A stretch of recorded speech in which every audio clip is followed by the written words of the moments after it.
Nagmarcha po sa Maynila ang Grupong Bayan bilang protesta sa korupsyon, mataas na presyo ng mga bilihin at iba pang issue sa bansa. May ulat on the spot si Marisol Abduraman. Marisol? Connie, kilos protesta nga ang isinalubong ng Grupong Bayan sa ikatatlong taon ni Pangulong Bongbong Marcos sa panunungkulan. Pero ang dapat sana yung programa nila sa Mendiola, dito na sa rekto ginawa. Lumalalang korupsyon sa gobyerno, kabigo mapigilan ang patuloy na pagtaas ng presyo ng mga bilihin at pagpapatuloy ng pang-aabuso sa karapatang pantao. Ilan lamang ito, Connie, nga sa mga isinisigaw ng Grupong Bayan sa kanilang protesta ngayong araw. Mula sa USC kanina sa Espanya, ginambarsa ang grupo at target sana nilang makarating, Connie, sa Mendiola para doon magsagawa ng kanilang programa. Pero dito pa lamang sa rekto ay naharang na sila ng mga pulis.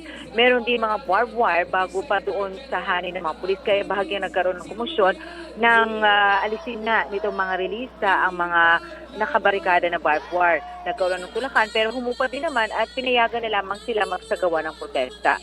Hanggang ngayon, patuloy pa rin natin sinusubukan dahil wala pang pahayag ang Malacanang hinggil sa hinaing ng grupo.